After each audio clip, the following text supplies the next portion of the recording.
I am USA Man, and you're watching ultimately the final episode of my little series I'm experimenting with, where I'm talking about the 6 foreign countries that I've traveled to outside of the United States of America. And you know the drill. The reason I made this little series is because so many people on a daily basis leave a comment saying you should travel more. Well, the irony is I've probably traveled farther than most people who leave the comment. So you can check out the 5 other videos I made in this series. This is the final one. And yeah, obviously Canada, don't have to travel very far. Especially, what's interesting, why did I travel there? Well, my mother is from Buffalo, New York. She was born and raised there. So I went there as a kid. I went there again later in college, but I remember going there as a kid and getting to explore Buffalo, see where she grew up, but then we definitely went over to the Canadian side. So I've been to the Canadian side of Niagara Falls twice. I know it's barely into the country there, but I have been there twice. And ultimately, here's what exactly it reminded me of. It reminded me of the Epcot Center. My favorite part about Walt Disney World, which technically is kind of its own thing, but Epcot Center, where you got to travel all the other places, of the world, you got to get a glimpse of that. And one of my most memorable places that I traveled to Epcot was actually Spain. I loved it. I got a souvenir there. It was like this little musical thing where you go like this, but it's got a stick and a little drum and the beads. I think I still have it at my parents' house.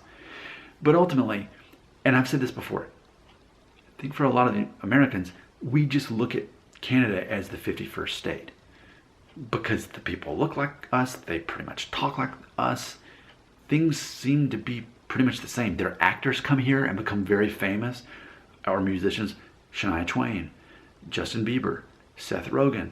It's like Lorne Michaels, who created Saturday Night Live. That's an American staple, part of our culture. He's from Canada. Michael J. Fox is from Canada. Back to the Future, all that stuff. So it's like the lines are blurred.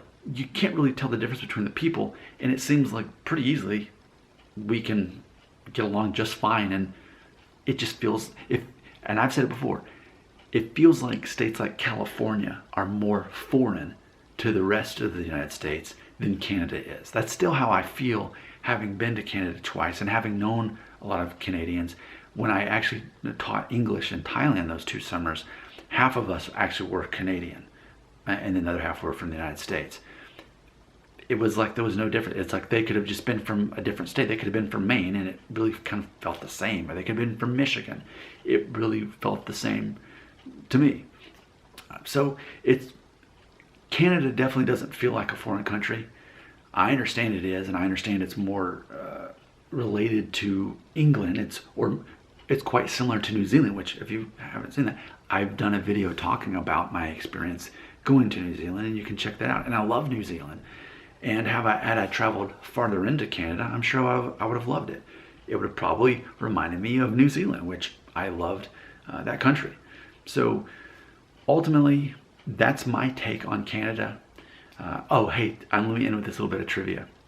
A couple of years ago, I was on a TV show on the Lifetime Network called This Time Next Year, where it was people who had a goal that they had to reach in a year. And mine, because I have a blog, familyfriendlydaddyblog.com, which is why I named this channel, just to do brand extension of that. I look like this guy from a soup package. If you Google it, just go to Google, go Nick Shell Campbell's soup.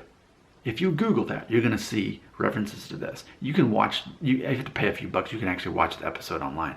But at Lifetime, This Time Next Year, Dudes from Different Latitudes was the episode. They named after the song I wrote for the episode and performed in front of a live studio audience in Hollywood. I went there twice to film that. But anyway, so I had to find this guy that was on the soup package that looked like me. And I was able to. Turns out he's from Canada. It was like British Columbia, the other side, not like the Buffalo, Niagara Falls, the other side. But yeah, so, he and I are still in touch. We still communicate. And it was just funny that my doppelganger, the guy and when you see the image, like, is that not you? And I'm going to go ahead and make the face.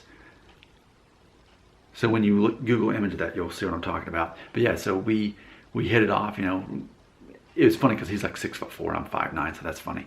But ultimately, yeah, we hit it off just great. So my doppelganger is Canadian. It's just, Canada, yeah, it's the United States. It's 51st state. I get it that they're more like England and all that, but it just doesn't feel that way. All right, that completes this little series. It's all an experiment. Keep in mind, I am a paid talk show host. I make money from the ads. I talk about what's relevant and engaging. So if this series is a hit, I will gladly talk more about the countries I've traveled to. I've got so much to say, but I don't want to spend 5 minutes of video if people aren't going to watch or care about the video. If I need to just keep talking about Spain all the time, if that's what causes more traction, that's what I do, because again, I'm a talk show host. But I would love to talk more about any of the countries I've traveled to. You can make it happen. Comments section right here.